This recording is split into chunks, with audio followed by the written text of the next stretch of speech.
ओम शांति। ब्रह्ममुख वंशावली ब्राह्मण।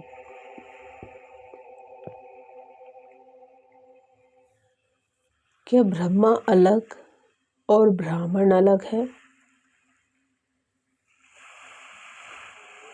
जब हमें आत्मज्ञान साकार वाणियों के द्वारा मिलता है, उसके आधार से हम आत्मिक स्वरूप माना ज्योतिष स्वरूप को योग लगा के अपना पुरुषार्थ आगे बढ़ाते रहते हैं। जितना अपना पुरुषार्थ आगे बढ़ते जाएगा, हमारी लगन के अनुसार एक शुभ घड़ी पर हमें दिव्य जन्म होगी। उसी को ही ब्राह्मण कहा जाता है। जिस दिन वो दिव्य जन्म होगी, तब हमारा रिश्ता इस पुराने दुनिया से समाप्ति हो जाता है और वहाँ से हमारा आत्मिक यात्रा प्रारंभ होता है। और वहाँ से आत्मज्ञान यथार्थ रीति से सुप्रीम शिक्षक हमें देते हैं।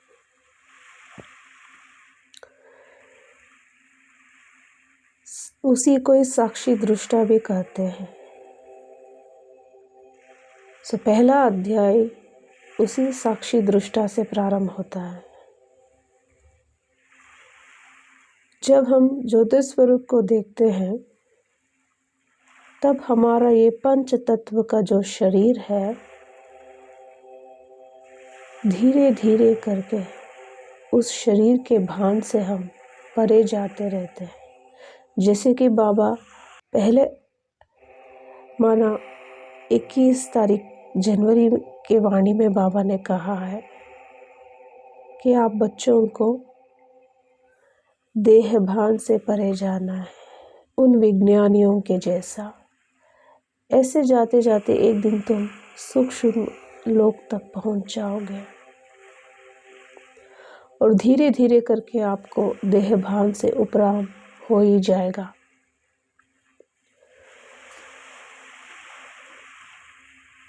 आत्मज्ञान हमें साकारी वाणियों में साकार रूप में ही मिलेगा, लेकिन आत्मानुभूति हमें सिर्फ परमात्मा के मिलन से ही मिलेगा, जिसको बाबा कहते हैं बाप समान स्थिति।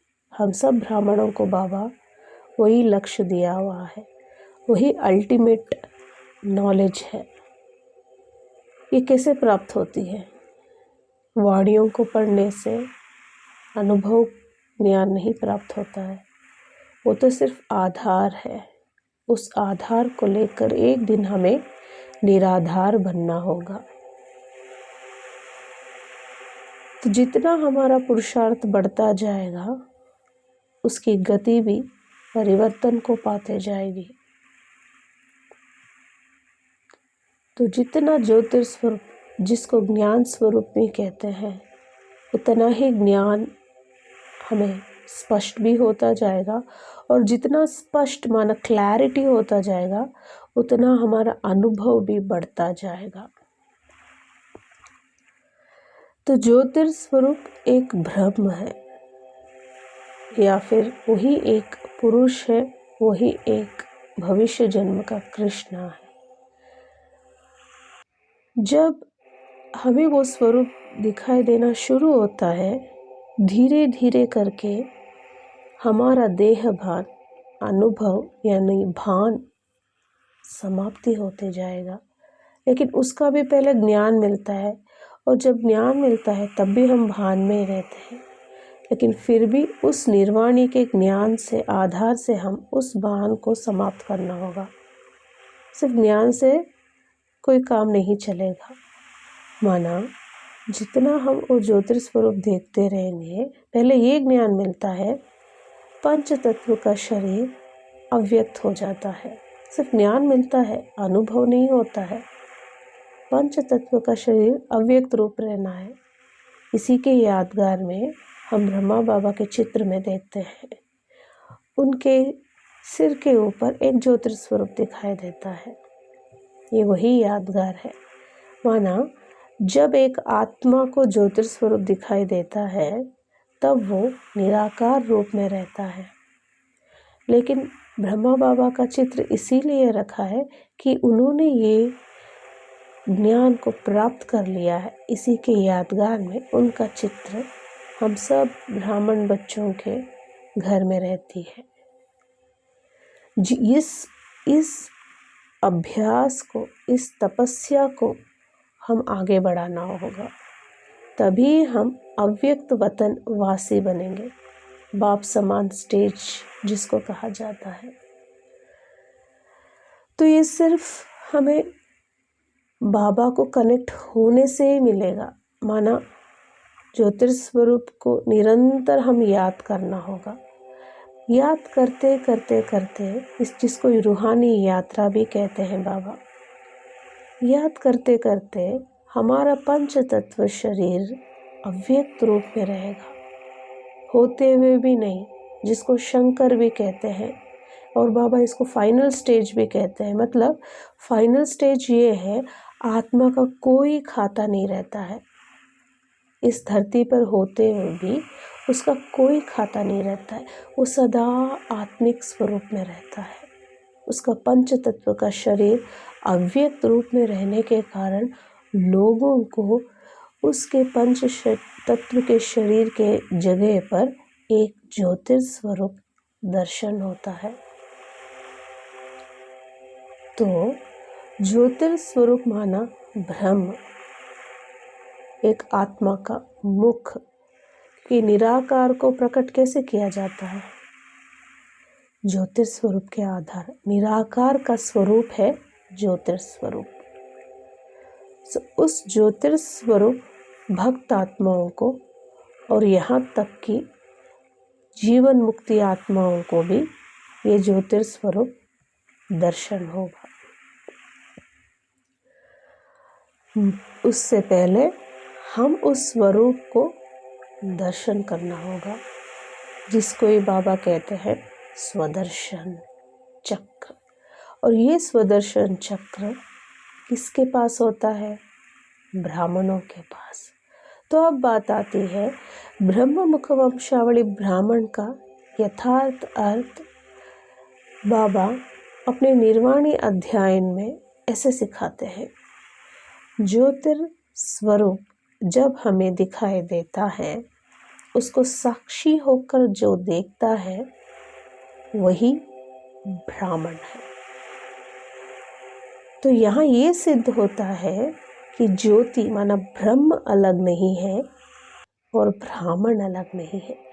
अगर हमें ब्राह्मण बनना ही है, नामधारी ब्राह्मण, हमें दिव्य जन्म होना ही है। दिव्य जन्म सिर्फ बाबा दे सकते हैं, जिनको हम मात पिता कहते हैं। तो ज्योतिर्स्वरूप देखते हैं ना, उसको मुख कहते हैं। उसको देखते देखते एक दिन अचानक ब्राह्मण का स्वरूप का ज्ञान हमें प्राप्त होता है। और ब्राह्मण माना आकाश तत्व से पार। आकाश स्पेस में वो रहता है। आकाश कितना गिनती में हम बोल सकते हैं क्या आकाश को? नहीं, वो तो एक है, सिर्फ एक, ना कि दो या उससे ज़्यादा। तो आकाश तो एक होता है।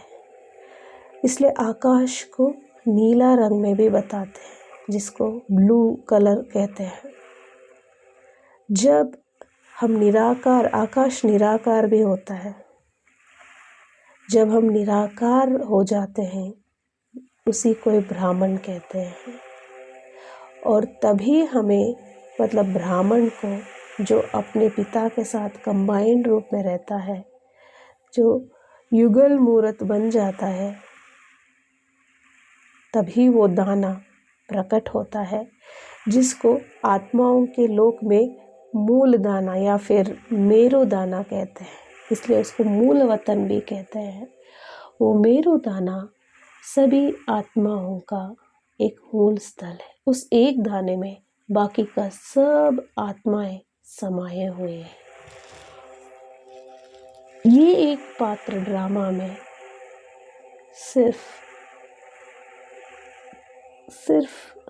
कुछ ही आत्माओं को मिलता है, लेकिन ड्रामा इतना खूबसूरत है कि बाबा वो कुछ आत्माएं कौन है ये रहस्य को रिवील नहीं किया है। तो ब्रह्म मुख वंशावली ब्राह्मण माना, जितना हम ज्योतिष स्वरूप को मतलब ज्योतिष स्वरूप से योग लगाते रहेंगे, उस स्वरूप से ही एक दिन हमारा दिव्य जन्म होगा, जिसको ये ब्राह्मण जन्म या संगम युगी ब्राह्मण कहा जाता है। माना वो बाप समान स्थिति या स्टेज को प्राप्त कर लेता है, माना वो डबल लाइट हो जाता है।